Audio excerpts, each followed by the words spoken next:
À part vous dire que ma coupe de cheveux c'est de la merde avec mon bureau est en bordel, j'ai pas grand chose à vous dire comme intro. Ah si! J'ai un micro maintenant. Regardez. Ça c'est pas magnifique par de tout hasard. Je vais avoir les mains libres, je sais pas quoi en foutre de mes mains maintenant. Ne perdons pas de temps, aujourd'hui je vais vous parler de la Costaciella Kuroshimae. Hop, paf, en plein dans la gueule le nom de merde. C'est une limace de mer, mais alors attention, c'est pas ce genre de merde là qui ressemble à rien. Nous, cette limace, elle nous vient tout droit du Japon et des mers de Chine. Mais elle s'appelle Kuroshimae parce qu'elle a été découverte pour la première fois sur une île au Japon qui s'appelle Kuroshima. Cette limace de mer, elle ressemble à ça. Oui, elle est adorable! Cette limace, elle est aussi appelée leaf sheep, mais souvent mouton des mers, parce qu'elle ressemble à un petit mouton quand même. Mais je vais vous teaser un peu pourquoi elle est si particulière, en plus d'être adorable, c'est qu'elle fait de la photosynthèse. Vous vous rappelez, c'est les plantes qui font de la photosynthèse, hein? Voilà, je vous ai tease, maintenant on va revenir un peu sur cette bestiole. C'est un mollusque gastéropode de l'ordre des sacoglosses. Bon, mollusque gastéropode, vous l'avez à peu près, sacoglosses, je comprends. Les sacoglosses, c'est en majorité ceux qui vivent dans les algues, qui font 1 à 3 cm. Bon là, en l'occurrence, notre limace, ça fait entre 3 mm et 1 cm. Et les sacoglosses se nourrissent d'algues. Majoritairement d'algues, ils sont majoritairement herbivores.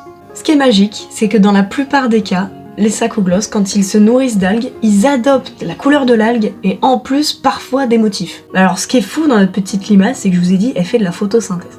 Alors, je repose les bases, la photosynthèse c'est quoi?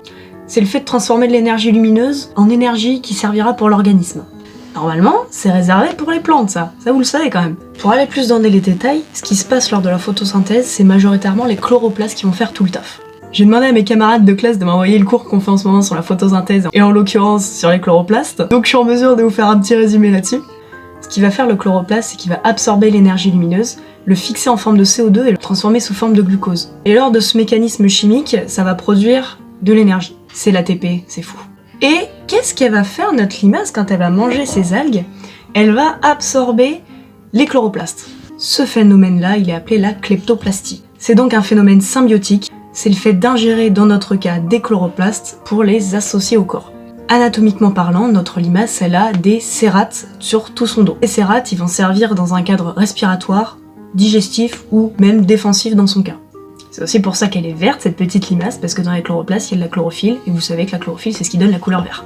Notre limace, elle a aussi des rhinophores. C'est des jolies petites cornes qui lui servent d'antenne, et qui va lui permettre de renifler les odeurs chimiques de certaines algues pour se nourrir. Notre limace, elle sécrète aussi du mucus pour se défendre, et elle a une capacité merveilleuse, c'est la capacité d'autonomie.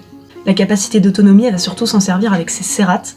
Lorsqu'un prédateur va l'attaquer, elle va délibérément faire tomber ses cérates pour le fuir, comme pourraient faire les lézards, en faisant tomber leur queue pour s'enfuir. Point de vue reproductif, c'est une limace, donc elle est hermaphrodite, ça veut dire que elle est homme et femme à l'intérieur d'elle, elle a besoin de personne pour faire des œufs. Quand les œufs vont éclore, ça va passer directement sous une forme de larve véligère. Elles vont ensuite subir une métamorphose. J'ai pas grand chose à rajouter, à part le fait que, ouais, on peut les avoir dans un aquarium, mais c'est quand même une espèce très rare, je suppose qu'elle est protégée comme n'importe quelle espèce rare. En tout cas, c'est tout pour moi. Je pense que c'est mon animal préféré des fonds marins, parce qu'il est quand même exceptionnel. Malheureusement, même moi, quand j'ai commencé à me pencher sur le sujet, je pensais vraiment qu'il faisait de la photosynthèse. Bon, c'est pas exactement ça, mais voilà, j'espère que ça vous a plu. Ça faisait longtemps que je rêvais de faire une vidéo sur ce petit mouton, mais malheureusement, j'étais prise par une maladie foudroyante qui s'appelle la flemme. Sur ce, moi je vous laisse passer une agréable fin de journée. Et puis j'espère qu'on se retrouvera pour que je vous parle d'autres bestioles. Ah, j'ai cassé mon setup!